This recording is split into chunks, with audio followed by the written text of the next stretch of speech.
from Notes from the Sewing Room. Thanks for joining me today. Today's video is all about things that I've been making in August and September.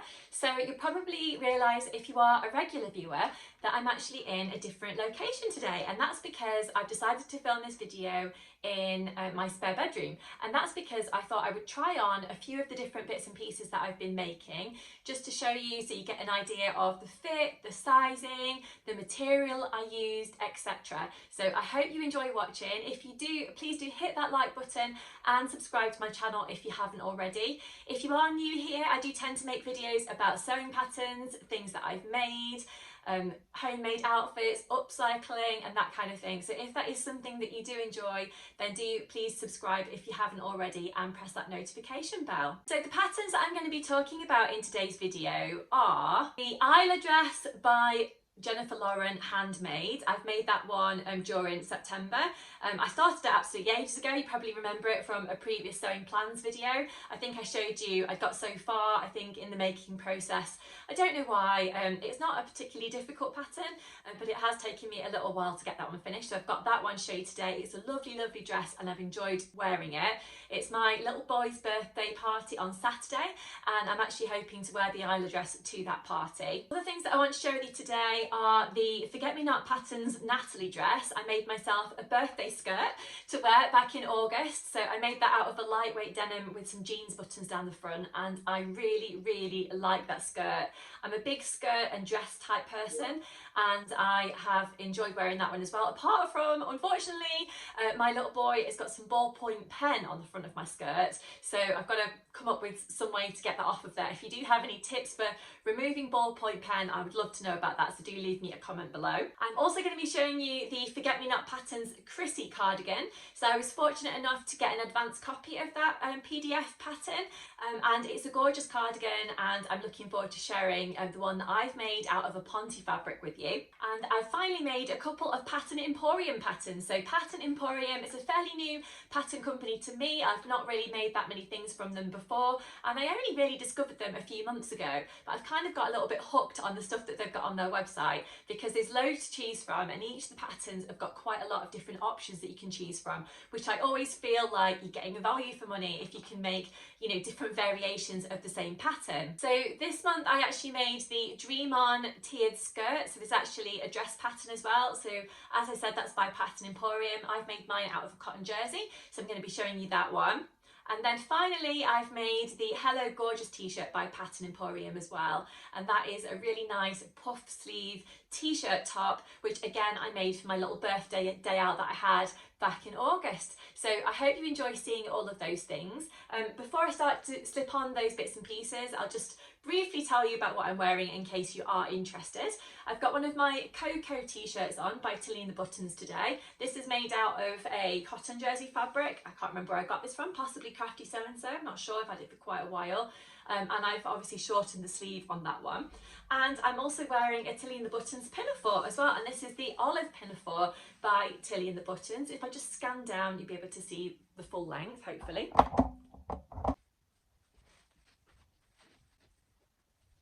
Right, so I'll start to slip on some of my outfits and show you what I've been making. So the first pattern that I wanted to share with you today is this gorgeous cardigan that I'm wearing. So I'm just going to show you what it's like full length and stuff in a minute, but I'll just tell you a little bit about it. So it's actually by Forget-Me-Not Patterns, and it's got a waterfall front. So I'll go into how this actually works, how you can sort of wear it one way or another in a second, but just tell you a little bit about the sizing first. So this pattern's actually available in sizes 28 through to 52, and I've actually made a size 34. So going on the pattern measurements, that was a good size for me to make, and it seems to have worked out quite well for me. It's a good fit across the shoulders on me and also through the waist and the hip as well. It is an open front cardigan, so there is an optional belt that you can add on, but you don't need to do that if you don't want to. I actually cut out the belt, but then I decided to leave it off in the end, so I felt like I didn't really need it. But I guess if you wanted your cardigan to be nice and snuggly, you wanted to keep it wrapped all the way around you, then maybe putting the belt on there would be a good idea, but obviously it's entirely up to you. Now this is actually a PDF download that you can get from the Forget-Me-Not Patterns website, and yeah, I'm really impressed with it. I've never made a waterfall front cardigan before. It's a bit of a mouthful. Waterfall front cardigan, and I really, like I said, it's been a bit of a winner to me. I wasn't sure if I was going to like it. I didn't know if it'd actually be my thing, if you know what I mean. But yes, it's worked out quite nicely. There wasn't very many pattern pieces. I was a little bit worried if I'd get confused with actually putting on the waterfall section at the front, but I didn't, and the instructions were really straightforward. There were some illustrations in there as well, so it wasn't just text. I do tend to like an illustration in a pattern instruction, just to give you a little bit of an idea of what pattern pieces should be placed where, so that was quite helpful. You can actually make a longer length or a shorter length of this cardigan. I've actually gone for the longer length because I thought that would be more suitable for kind of autumn winter, but obviously you can take your pick and do whichever you fancy. There's also an option to create a closure at the front of the cardigan as well if you wanted to do that, but I decided not to. So let's talk about the cardigan. I'm just going to scan down so you can see the full length of the pattern. So I've used a Ponte fabric here, and you can see that my fabric is white on the inside and striped on the outside. I decided to have a little bit of fun with the way that I've actually put the stripes into my pattern pieces here. So some are going vertically and some are going horizontally, which I thought was quite fun. Now, if you wanted to, perhaps if your pattern is the same colour on both sides of the fabric, you might want to leave the collar completely open like this. If I turn around, you'll see that it's actually white at the back as well.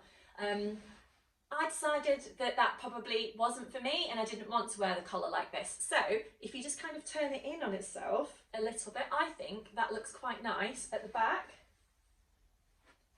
and also at the front as well. As you can see it comes down to around about my hip area, sort of my bottom area, and it's a really nice length. If you want to, you can wrap it all the way around you. But the arms have come up quite a nice length on me as well. I've literally done a twin needle stitch just around here, around the wrist area, and I've actually just done a plain top stitch just all the way around the outside of the cardigan to hold that edge in place all the way around the neckline and the bottom of the cardigan as well. So if you haven't had a go at doing a waterfall front cardigan before and you do fancy giving it a go, then perhaps this one is a good one to try. As I said, I've enjoyed it. I've worn it out a few times and it seems to go with quite a few different things in my wardrobe. So yeah, why not give it a go? So the next pattern I'm going to chat to you about today is the Natalie Skirt by Forget Me Not Patterns. And this skirt is right up my street. There's basically two different versions that you can make. You've got a higher waist version, which has got some nice detailing to it. And that skirt actually is more of an A-line finish. The one I've done is a slightly fuller skirt, but one of the lovely features about this is some lovely pockets on the front of it, which I find quite handy, and they are quite a nice, they've got quite a nice depth to them, if that makes sense. I don't like a pocket that's too small and it's completely impractical, but these ones are quite good. I know it's a sort of little fiddly detail, but I do quite enjoy that kind of information when I'm thinking about if I'm going to make a pattern or not, and you know, if it's actually going to be something that I'm going to enjoy wearing. I've added some jeans buttons down the front of my skirt because that was the kind of look that I wanted, but you didn't have to do that. Of course, you could put on snaps or you could put on normal buttons, you know, whichever you want. This skirt has got some seams in different places, which I shall show you in a second, all the way around the skirt, and it's just to create the different panels to the skirt. And you could have some fun in terms of colour blocking if you wanted to. You could do some cool top stitching. I haven't done any of that. I've actually just used a light blue denim fabric to make my skirt. It's actually quite a lightweight denim fabric, which I bought from Minerva, but obviously you could use whichever kind of fabric that you felt was suitable. I think you could do this in a slightly heavier fabric if you wanted to wear it over the winter time, and I think it would also work quite nicely in something like a cotton poplin if you're using a normal button down the front, or a snap perhaps for the warmer weather as well. So I'm just going to scan down and show you what this skirt actually looks like in full. So as you can see, it's quite a full skirt, and it has got these different panels running all the way around it. It's got quite a nice fitted waist up here, and as I said, it's got quite a nice deep pocket. If I just come a little bit closer, you can see where my fingers are in the pocket there, yeah, they are quite a nice length. As I said, unfortunately, I have got a little bit of pen on the front here, which I need to get off, but it's a lovely length. It finishes just above my knees, and I'm quite happy with that length, and I like that it's nice and flary, but if you didn't want such a full skirt, as I said, you could do more of the A-line finish instead if you wanted to. I made the size 34 in this skirt, but it is available in sizes 28 through to 52, I believe. But you can find all of the information, of course, on the Get Me Not Patterns website. So just check out the website and you'll be able to see all of the information you need, of course, about the different variations of the pattern and the sizes as well. But if you are looking to try a different skirt pattern, I would definitely recommend this one. Again, it's a PDF download. You can print it off at home or you can send it off to a copy shop. I do tend to send mine off to a copy shop because I find that a little bit easier, but obviously it's entirely up to you. So the next pattern that I wanted to share with you today is this gorgeous t-shirt that I'm wearing. So this is the Hello Gorgeous t-shirt by Pattern Emporium again, and it's got a gorgeous neckline, so there are a few different neckline variations that you can actually do. So this is the Hello Gorgeous t-shirt by Pattern Emporium again, and it's got a gorgeous neckline, so there are a few different neckline variations that you can actually do. In fact, there are 4 different neckline variations, just checking my notes here, and it's got a semi-fitted bodice, which I quite like, so it's not too tight and not too loose either. It's available in Australian sizes 6 through to 24 and US sizes 2 through to 20. I actually made a I think I made an Australian size 10, but again, there's a size chart over on the Pattern Emporium website and you can check that out and find out what works best for you. There are a range of different sleeve variations, so you've got longer sleeves, 3/4 length sleeves, or the shorter length sleeve like I've done. As you can see, it's got a gorgeous puff to the sleeves, which is quite nice. I actually did the lower square neckline on my variation of the t-shirt, but as you can see, it's got a slight curve to the neckline here, which I think is quite a nice detail, and it means that the neckline and the neckband is actually really easy to put in and it's not too fiddly. I found that this top has actually got quite a nice length. I think there was a shorter version and a slightly longer version as well. I actually did the slightly shorter version, which works quite well for me, and I was surprised that the shorter version actually worked out okay, because I am quite tall, I'm 5'10", but obviously have a look at the pattern pieces if you are going to make this and find out what works for you. So I'm just going to show you the whole length of the t-shirt, and then I'll show you the t-shirt tucked into my skirt as well, so you can see what it looks like both ways. So this is the t-shirt full length, as you can see here. So it comes down to around the top of my hip area.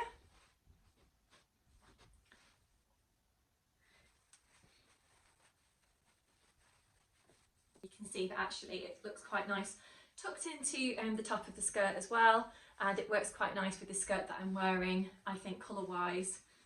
You may remember both of these patterns from a previous plans video. I think I showed you both of the different fabrics. So I've actually used a cotton jersey fabric to make this t-shirt. So this fabric I actually got from First for Fabrics, and I looked for it after buying a headband actually from a craft fair that was made in the similar fabric. So you'll see that it's got some sparkly lips all over it, which I think is quite a cool print, and I just loved the sort of bright different shades of pink, and I guess there's a little bit of red in there, but yeah, it's a really cool fabric and I really enjoyed working with it. So I can't remember if I bought 1 metre or 1.5 metres of this fabric, but the pattern piece for the sleeves is quite large, so do err on the side of caution if you are buying some fabric and buy a little bit more than you think you might need. But yeah, this is a great t-shirt pattern. I've already got another version cut out in a plain pink fabric, so I'm looking forward to sewing that one up when I've got some spare time to do that one.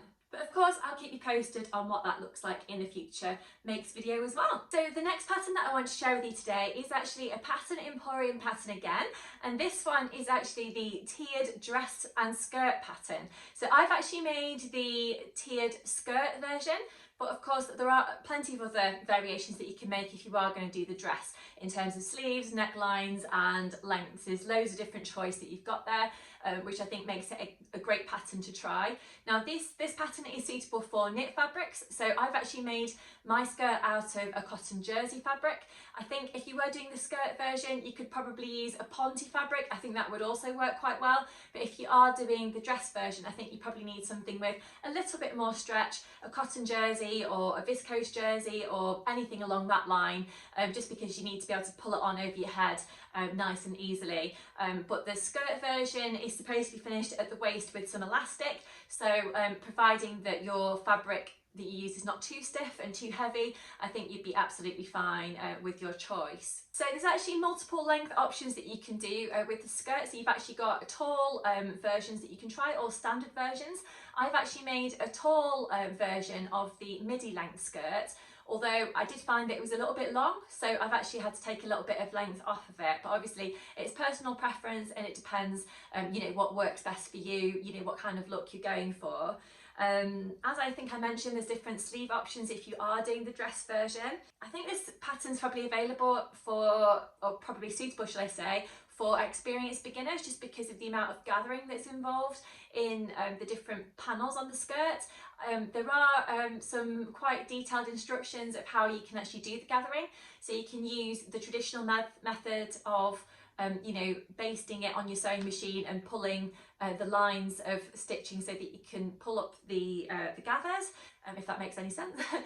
Or you can actually use elastic to actually gather the tiers as well. I actually used some elastic on one of my tiers, and then I did the traditional method on the other tier. Now the reason for that was that I didn't have enough clear elastic. I think it's called clear knicker elastic. To actually, it's probably not the official name, but that's what I call it anyway.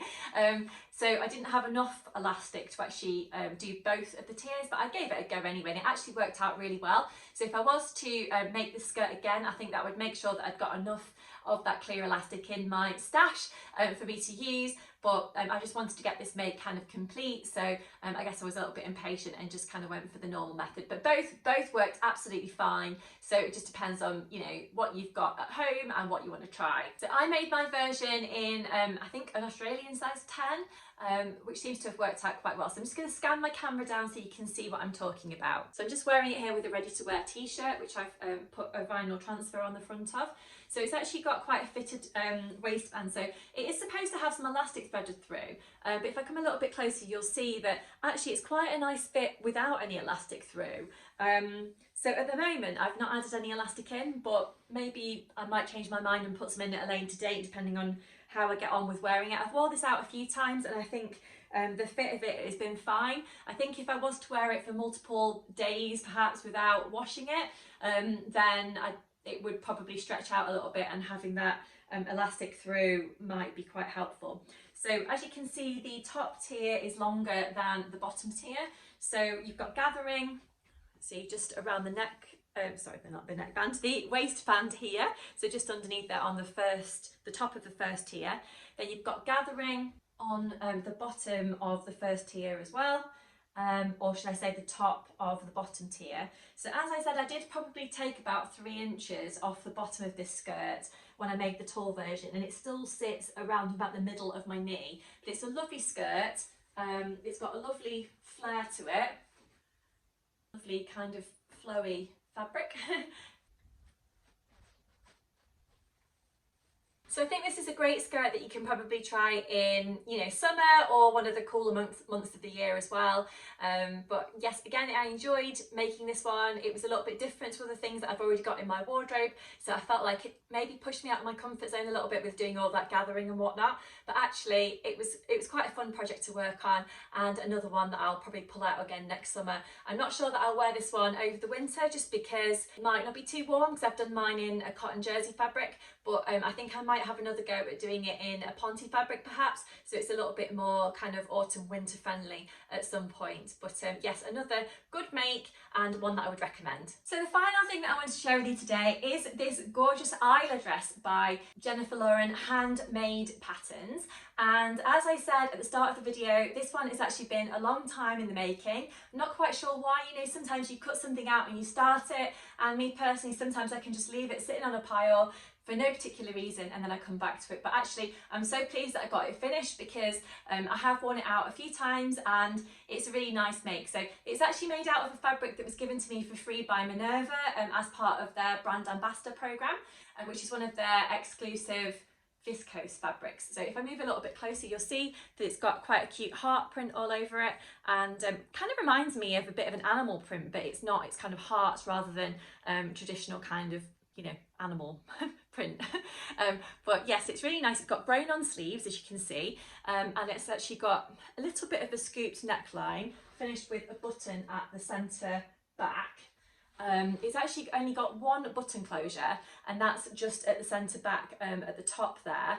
And then the rest of it is actually finished with two straps just around the middle, which I shall show you, which form the wrap. So I'm always a little bit nervous about wearing a wrap dress because I don't want it to flap open in the wind or when I'm bending down or whatever. So this one is absolutely fine unless you do what I did the first time and wear it to the beach on a windy day. And then I actually found that the back of it did flap around a little bit, probably more than I wanted it to. But on a normal day's wear, it's absolutely fine. It's got quite a large wrap at the back, and that just gives you a little bit of comfort that actually it's not going to flap around and expose, you know, what you've got underneath, so you know, your tights or your underwear or whatever.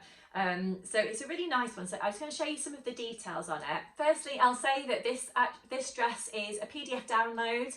You can buy it in the original size range from Jennifer Lauren, or you can buy it in the curves size range as well. I've actually made mine in a size 10 with no changes, and it's actually available in a few different cup sizes. So you've got cup sizes A through to F, which I always think is quite helpful. I would say that this pattern is available, or should I say is more suitable for lightweight fabrics to mid-weight fabrics. So this is quite a lightweight sort of floaty fabric that I've got here, but actually it might be that you want to use something that's slightly heavier weight, but obviously it's entirely up to you. So I'm just going to show you some of the features and talk you through them as I show you. So as I said, it's actually got a bit of a grown-on sleeve here, so there's no sleeve insertion, which is quite nice. It's got a tie belt around here, so if I just undo this, you'll see that it actually ties at the back, and hopefully you can see there's quite a big crossover at the back there, and the strap, one of the straps actually feeds through the side of the dress, and then all you do is tie the belt at the centre front, but obviously you could tie it at the side if you wanted to, or I don't think you could probably tie it at the back, but you probably could tie it at either side if you wanted to, as long as your straps were long enough. So I've actually made my version so it finishes just above my knees, but you could of course make it a little bit longer. I think there was two different length options that you could do for this pattern, and I actually made the slightly shorter version. So obviously it's entirely up to you which one you would want to do. So I just stand back here, you can see that it's got quite a nice flow to the dress. I really like this fabric, it's got quite a nice movement to it. I think it's got quite a nice shape to the fabric. And I quite like how you've got the different sort of back detailing there, just with the button at the very top. You can probably see there that where my dress finishes, it's actually got some pockets at either side. The pockets aren't massively deep, I would say. If I just put my fingers up there, you can probably see where the pockets come to. They're okay. You can get a tissue in there, but you probably wouldn't want to put your phone in there or anything like that, because I think it would probably fall out. I'd say that this dress is actually one of my favourite dresses that I've made recently, just because it's got a few different features on it. I really like the fabric. I think it's nice and bright, makes me feel nice and happy and joyous when I'm wearing it. And I quite enjoy trying the different variations of things to do on here. So as I said, it's got the wrap at the back, the button, the belt detailing, and it's just quite cool to try something new sometimes. So yeah, this is a real winner for me. I really like Jennifer Lauren patterns. I've got a bit of a retro style, I suppose. I do quite like things that are, you know, more fitted at the waist and looser at the hip. So she has quite a lot of those different styles on her website. So if that's something that you're into, then I would recommend you check out her website. There's lots of different sort of modern takes on more vintage designs, I suppose. So yeah, definitely worth a look. But I hope you've enjoyed watching today's video and seeing what I've been making during August and September. If you have, don't forget to hit that like button and subscribe to my channel. I've got lots of good videos coming up on my channel soon in terms of what I've been making, and some upcycling stuff too. You've probably seen that both myself and Karen from So Little Time, you can find Karen both on Instagram and on YouTube. We're both doing a challenge during the month of October, which you're all welcome to join in with, which is called #SewUpCycle22. There's a range of different prizes available from a range of different lovely sponsors that have come forward to give us prizes. So do check out the details over on my Instagram channel if you haven't already. You can find me by searching Notes from the Sewing Room, and I think I have done a video as well on my YouTube channel if you want to check that out to tell you all about the rules and what it's all about. So I'd love it if you did that. But until next time, I'll leave it there. Thank you so much for joining me today. I hope you've enjoyed watching, and I'll see you soon. Bye!